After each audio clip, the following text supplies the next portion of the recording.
सतगुरुदेव की जय। बंदी छोड़ कबीर साहेब की जय। मैं लालचंद छिंपा सोरठगढ़ गंगानगर से और मेरा मोबाइल नंबर है 89 52 89 59 18। सात साहेब भगत भाइयों और देशवासियों और प्यारे बहन भाइयों, ये ज्ञान अमृत एवं षड्यंत्र का विष नामक पुस्तक है। ये बिहार के शशिभूषण दास जी ने बनाई है। सात साहेब, कल मैंने एक वीडियो बनाया था। संत रामपाल जी महाराज का जमानत आवेदन मात्र एक दिखावा है। संत रामपाल जी महाराज का जमानत आवेदन मात्र एक दिखावा है।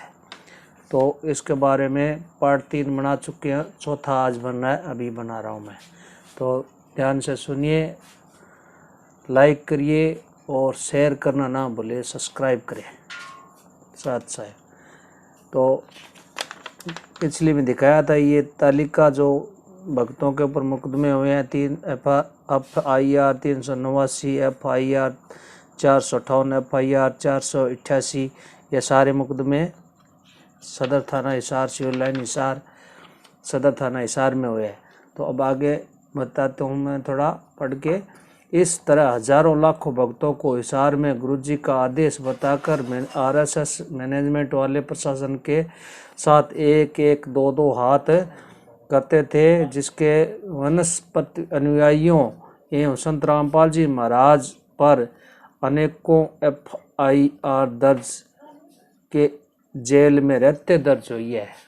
तो ये देखो भगत, जब रामपाल जी महाराज जेल में है तो ये FIR भक्तों ने करवाया है, जो जिनका ये अड़ियल रवैया है और ये गुरु जी की एक भी बात नहीं मानते हैं।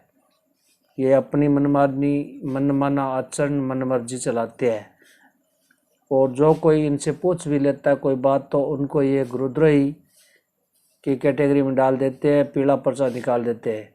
लेकिन हमारा आज तक पीला पर्चा नहीं निकला।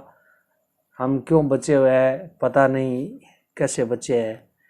हमने मांगा भी था और यहाँ के अनुयायियों ने बोला भी था, आपका लिस्ट गुरुजी के पास भेज रहे हैं, पीला पर्चा निकालेंगे आपका, आप गुरुद्रोही की श्रेणी में आ जाओगे। तो हमने बोला, भाई लोगों, आप हमारा पीला पर्चा निकलवाइए, जो लिस्ट बना रहे हो उसमें मेरा नाम सबसे ऊपर लिखना। कहीं गुरुजी मुझे उस पीले पर्चे में पढ़े बगैर मुझे उस पीले पर्चे में नाम न मिले, मतलब मैं गुरुद्रोही साबित न हूँ। तो वो हमने मांगा भी था और 2-3 बार बोल भी दिया भक्तों को, जो भक्त हमें गुरुद्रोही पीला पर्चा निकलवाने की बात कहते हैं। तो आज तक मैं मांग रहा हूँ, मुझे पीला पर्चा दो।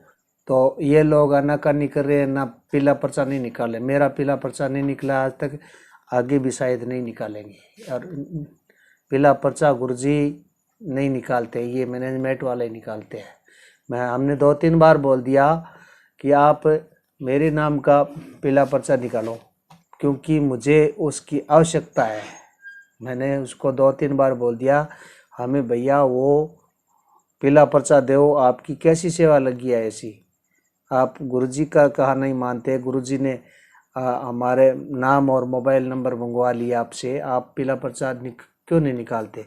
तो ठीक है, आगे मैं पढ़ता हूँ। यदि संत रामपाल जी महाराज को अंतरिम जमानत पर जेल से बाहर निकलने का आदेश दे दिया जाए, तो इससे न केवल आम आदमी के ही समस्या बढ़ेगी, बल्कि साथ ही साथ याचिकाकर्ता संत रामपाल जी पर भी दुखों का कारण होगा। कई गंभीर मुकदमों में पुनः फंस जाएंगे। एक तो पूर्व से ही ऐसे गंभीर मुकदमों का संत रामपाल जी महाराज द्वारा सामना किया जा रहा है। ऐसे ही उनके शिष्यों के अड़ियल रवैये के कारण क्रोध था कारण में संत रामपाल जी को दी गई जमानत का रियायत भी वापस ले ली गई। ऐसी स्थिति में संत रामपाल जी को अंतरिम जमानत पर छोड़ना, उनके उदंड प्रवृत्ति के शिष्यों उनको पुनः न्यायालय तक नहीं आने देंगे, जिनका परिणाम होगा कि उन्हें पुनः न्यायालय तक लाने में भारी जन की हानि हो सकती है। संत रामपाल जी महाराज को उनकी मां के अंतिम संस्कार में उन स्थान पर संत रामपाल जी को प्रशासनिक हिरासत में ले जाने का आदेश 3 दिन के लिए रोहतक कोर्ट से दी गई थी, जिसे याचिकाकर्ता संत रामपाल जी ने जाने से इनकार कर दिया। वे ईश्वर द्वारा दिए गए दुखों के अवसर को बनाना चाहते हैं, अतः न्यायालय का विचार है कि उक्त कारण को देखते हुए अंतरिम जमानत का अनुमति देना उचित नहीं है, इसलिए जमानत आवेदन खारिज की जाती है। हिसार न्यायालय ने न्यायाधीश माननीय अजय प्रसाद जी का 3 केसों में पारित कॉमन आदेश दिनांक 11/11/2006 का पारा नंबर 6 को पढ़ो। इसका ये विवरण है पूरा, तो आप यहाँ से लेके यहाँ तक पढ़ो। ये याचिका खारिज की।